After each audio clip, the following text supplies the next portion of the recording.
चलो, अभी तक हम लोग किए नेशनल मिनिमम वेज का इम्पैक्ट वर्कर्स पे क्या होगा, ठीक है। अब मेरे को बताओ, अगर तुम एक कंपनी हो तब नेशनल मिनिमम वेज का इम्पैक्ट कंपनी पे क्या होगा, सोचो एक बार। क्या होगा अगर national minimum veg government implement कर देती है कंपनी के लिए? तो सो बेसिकली कंपनी क्या हो जाएगा, उनका जो नेशनल मिनिमम वेज होगा उससे उनकी basically wage rate per hour बढ़ जाएगी। हाँ, तो वेज रेट पर आवर बढ़ने से क्या होगा? आपकी वेज रेट बढ़, सप्लाई लोगों की supply demand sorry number of workers बढ़ जाएंगे, क्योंकि there will be more wanting की प्राइस बढ़ गई है यहाँ पे, सो देयर वापस विल बोलो, क्या बोला तुमने? मैम वो लोग की number of workers will increase, so basically supply will increase.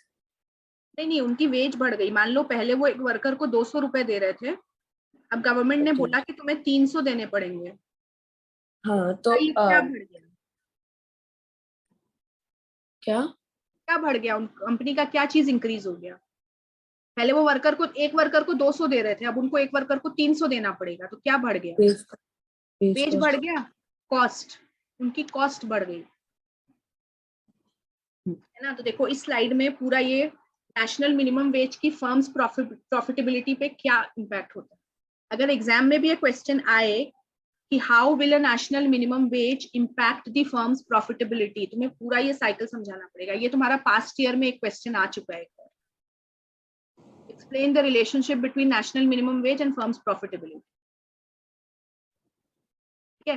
तो देखो, सबसे पहले तुम नेशनल मिनिमम वेज को डिफाइन करोगे। National minimum veg is the minimum wage which has to be paid by the employer। सबसे पहले डेफिनेशन लिखो, फिर तुम लिखोगे national minimum wage can raise the variable cost for the firm. अब बताओ तो मुझे, वेरिएबल कॉस्ट क्या होता है? What is variable cost?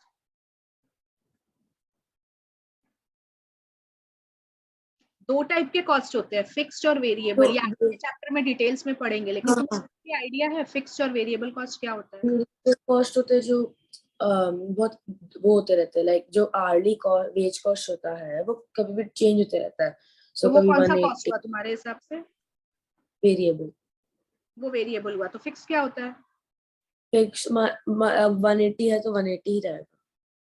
अच्छा, वो 180 है तो 180 ही रहेगा। एग्जाम्पल दे सकते हो कुछ फिक्स रेट्स के? मतलब कुछ फिक्स कॉस्ट के एग्जाम्पल दे सकते हो? एक कंपनी में क्या क्या फिक्स कॉस्ट हो सकते हैं? पता नहीं। देखो, मान लो एक कंपनी ने बैंक से लोन ले रखा है, उसको लोन पे इंटरेस्ट देना पड़ेगा, हर महीने देना पड़ेगा। यस। अब मान लो कोई एक महीने कंपनी में काम नहीं हो रहा है, काम बंद हो गया फॉर एनी रीजन, मशीन खराब हो गया, वर्कर्स ने स्ट्राइक कर दी, कोई भी रीजन, तो क्या बैंक उसको बोलेगी कि तुम्हारे कंपनी में काम नहीं हो रहा है तो मुझे इंटरेस्ट मत दो? बैंक क्या छोड़ देगी अपना इंटरेस्ट? नहीं। नहीं छोड़ेगी। ये इंटरेस्ट तो उसको तब भी देना पड़ेगा, हाँ। ठीक है। मान लो इंटरेस्ट का अमाउंट 20,000 है, तो जब कंपनी में काम हो रहा है तब भी उससे इंटरेस्ट देना पड़ेगा, जब कंपनी में काम नहीं हो रहा है तब भी उससे इंटरेस्ट देना पड़ेगा।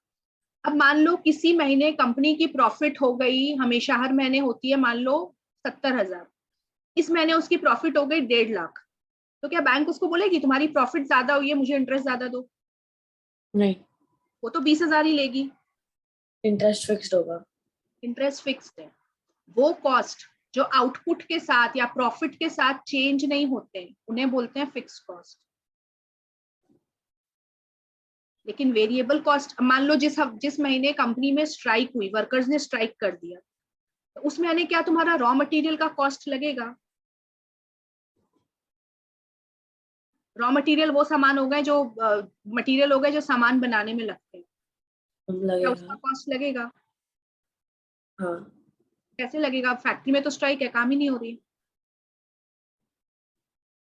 अच्छा, स्ट्राइक है, ओके। तो नहीं, नहीं फिर तो लगेगा।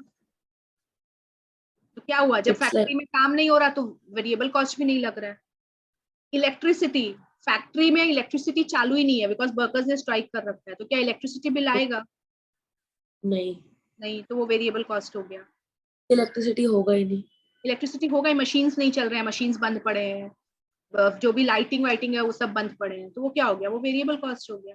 तो वेरिएबल कॉस्ट आउटपुट के साथ कम बेसी होता है, लेकिन फिक्स कॉस्ट हमेशा फिक्स रहता है। आउटपुट अगर 0 भी है तभी भी तुम्हें वो देना पड़ेगा। ठीक है, तो जैसे ही government national minimum wage implement करेगी वैसे ही कंपनी का वेरिएबल कॉस्ट बढ़ जाएगा, बिकॉज आवरली वेज रेट बढ़ गया। पहले वो पर घंटे के 200 रुपए दे रही थी, अब वो पर घंटे के 300 रुपए दे, तो उसका वेरिएबल कॉस्ट बढ़ गया। ठीक है, अब yes. वो 300 रुपए दे रही है।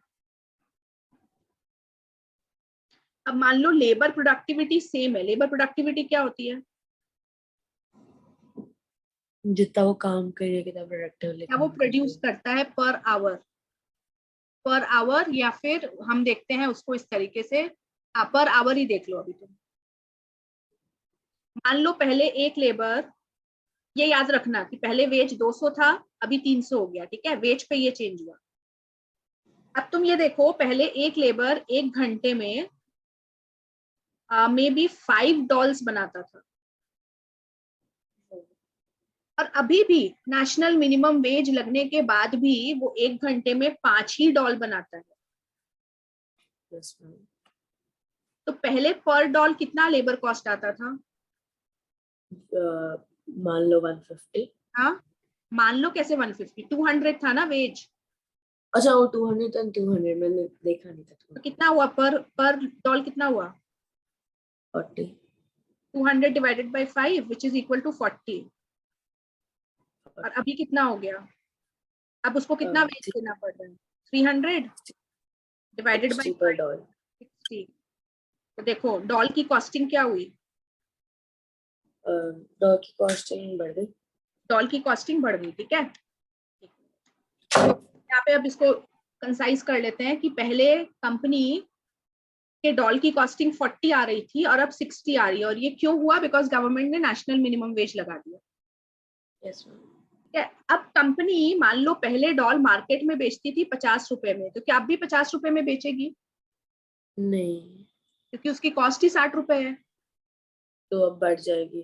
तो अब उसको मार्केट 70 में जो है बढ़ाना पड़ेगा 70 के अराउंड बढ़ जाएगी।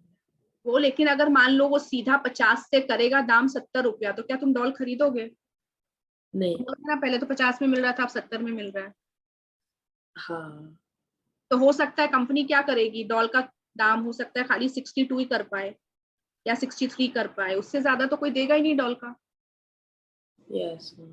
तो तो पहले देखो इसमें कंपनी को प्रॉफिट कितनी हो रही थी, 10 रुपए की, अब सिर्फ 2-3 अब रुपीज सिर्फ की 2 या 3 रुपीज की। कंपनी की प्रॉफिट क्या हुई, कम हो गई। एंड इन सम केसेस तो लॉस भी हो रहा होगा। सम केसेस लॉस भी हो जाता है, क्योंकि हो सकता है वो पास ऑन ही नहीं कर पाए। ऐसी कोई कमोडिटी है जिसका वो ये कॉस्ट जो है वो कंज्यूमर्स को पास ऑन ही नहीं कर पाए।